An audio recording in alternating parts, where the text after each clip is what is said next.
noite a vocês. Hoje é o último dia do curso e eu estou muito feliz, assim como vocês devem estar também, por termos chegado ao final. Isso é uma prova da nossa capacidade, da nossa persistência, da nossa vontade de crescermos por dentro e sermos melhores. Então estamos todos de parabéns. Eu vou falar para vocês um pouquinho do meu primeiro grau, em que eu tive algumas experiências muito felizes e que me marcaram muito. Durante o ensino de primeiro grau, eu várias vezes fui considerado um dos melhores alunos da sala. Na segunda série, por exemplo, no final do ano, eu ganhei uma medalha de honra ao mérito. Na quinta série, eu também fui contemplado com o título de honra ao mérito, dessa vez com diploma. Tanto a medalha como o diploma guardo com carinho até hoje. E no ano de 91, que eu estava na oitava série, o que ocorria? Eu estudava numa escola reputada como muito boa e a minha família não tinha condições de bancar uma escola particular para mim, uma outra escola particular fora. E a escola que eu estudava era uma escola particular, só que grátis. Só que no ano de 91, terminando a oitava série, eu precisava ter uma média global de 7 em cada matéria. E eu não consegui, fiquei com uma média 6,8. E eu, portanto, teria que me submeter a um vestibulinho. E no vestibulinho eu ia concorrer tanto com os colegas da própria escola quanto as pessoas que estavam vindo de fora. Só que eu fiquei sabendo que eu ia fazer o vestibulinho faltando 2 dias e meio para o vestibulinho. A minha irmã chegou na reunião de pais e falou: olha, você vai ter que fazer o vestibulinho. Você ficou com 6,8. Isso foi mais ou menos 1h da tarde. E a prova do vestibulinho ia ser então 2 dias depois. Isso foi na quarta-feira. Em 2 dias e meio estudar toda a matéria: história, geografia, português, matemática, inglês, ciências, da quinta até a oitava série. Então, em 2 dias e meio, tive que repassar a matéria da quinta até a oitava série. Foi muito difícil. Mas eu, como não tinha escolha, eu também não queria ir para o estado, eu comecei a estudar. Eu sentei lá na minha sala de jantar, comecei a estudar, peguei os livros. Não sei como eu consegui, não sei de onde eu tirei tanta força, mas eu consegui, fui aprovado. Na primeira fase eu permaneci naquela escola, fiz curso técnico de administração e no curso eu tive uma influência muito positiva de um professor chamado Danilo. Ele é advogado até hoje e ele me influenciou muito para que eu escolhesse curso de Direito para fazer depois na faculdade. E ele era um professor na época muito legal, ele era muito querido pelos alunos, ele era sempre, esses 3 anos do colegial, ele foi escolhido como professor representante da sala e, graças à influência dele, eu escolhi o curso de Direito que foi fazer depois. Mas, para mim, até hoje, eu me pergunto, como é que eu consegui em 2 dias e meio rever a matéria de quinta até a oitava série? Mas eu consegui. Então fica uma mensagem para vocês que a gente, quando não tem escolha, a gente tira a força de dentro da gente e a gente é capaz de conseguir.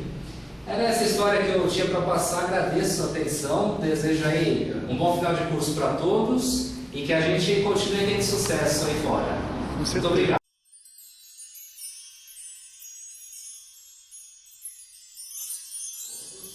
Hoje nós vamos abordar um assunto que é de interesse de todos, um assunto que chama muita atenção, que é o assédio sexual no ambiente de trabalho. E por que esse assunto chama tanta atenção? Porque todos nós podemos ser vítimas ou podemos eventualmente responder judicialmente por isso, como possíveis autores. O conceito é que o assédio sexual ele é um conjunto de pressões reiteradas de uma pessoa contra outra, podendo ser entre sexos opostos ou no mesmo sexo. E essa pressão reiterada, ela objetiva o quê? Objetiva a obtenção de favores sexuais para a pessoa que está fazendo o assédio, para o assediador. O fator hierárquico, ele pode se dar entre uma pessoa com um cargo mais alto e outra com um cargo mais baixo, ela pode se dar entre pessoas do mesmo nível hierárquico e pode se dar também, por incrível que pareça, entre pessoas de um cargo mais baixo e um cargo mais alto. Isso é possível também.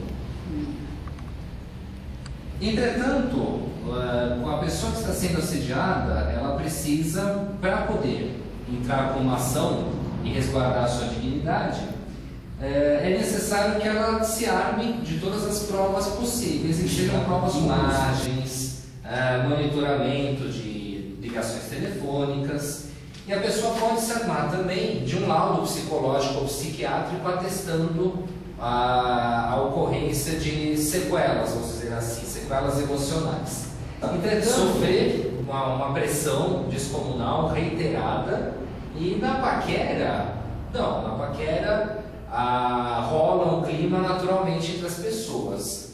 E isso é muito importante, porque no assédio é necessário que a vítima resista. A vítima tem que resistir. Por quê? A partir do momento que a vítima acaba cedendo todo o conjunto fático, tudo o que aconteceu e as provas também, para que não façam feio, porque os tribunais têm rechaçado pedidos de indenização descabidos.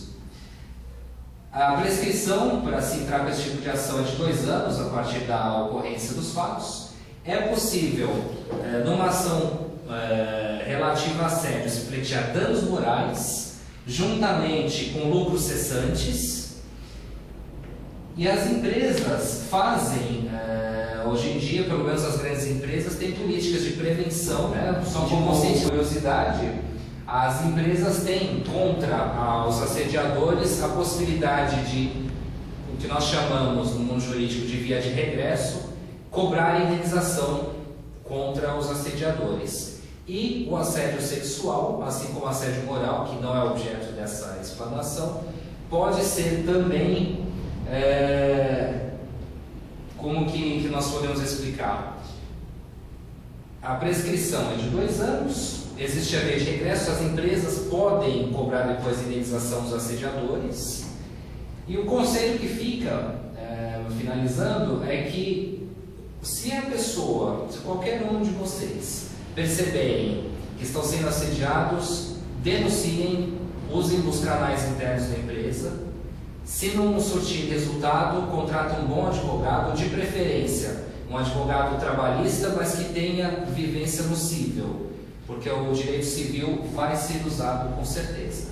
Então, concluindo, era isso que eu tinha para dizer para vocês. Uma boa noite, obrigado pela atenção.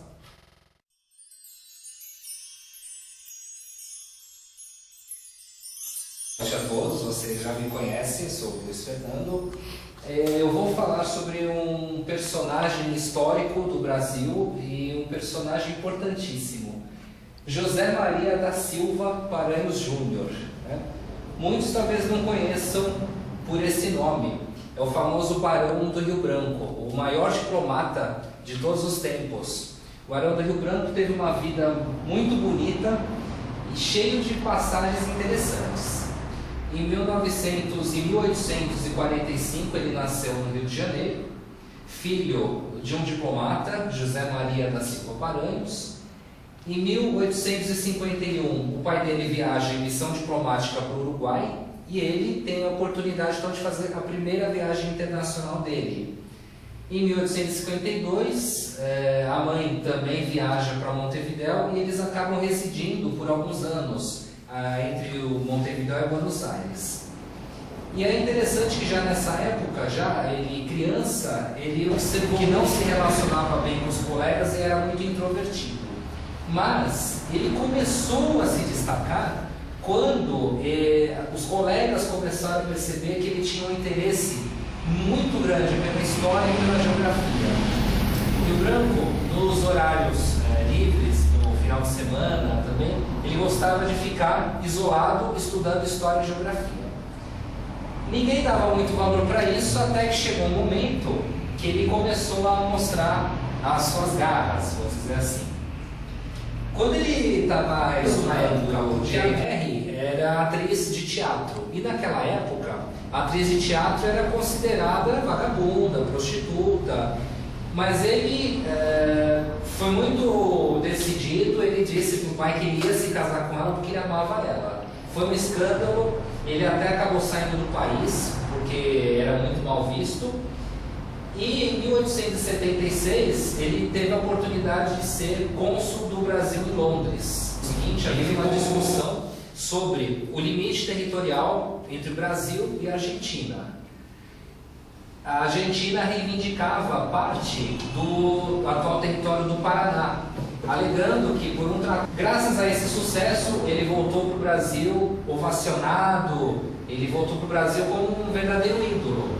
E as pessoas pediam para que ele fosse candidato a presidente da República, mas ele não queria. Em 1902, então, ele foi convidado pelo presidente da República a ser ministro das Relações Exteriores. E como ministro, ele teve a oportunidade de trabalhar na diplomacia. E o Brasil, para compensar a Bolívia, ofereceu uma indenização de 2 milhões de libras esterlinas, além de prometer a construção da ferrovia Madeira-Mamoré, que não foi construída totalmente, no final das contas.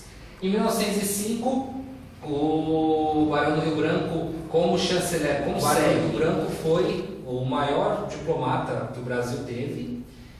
E uma curiosidade, ele foi até hoje o ministro das Relações Exteriores que mais tempo ficou no cargo. Ficou por 9 anos e mais alguns meses. Eu agradeço a atenção de todos e uma boa noite.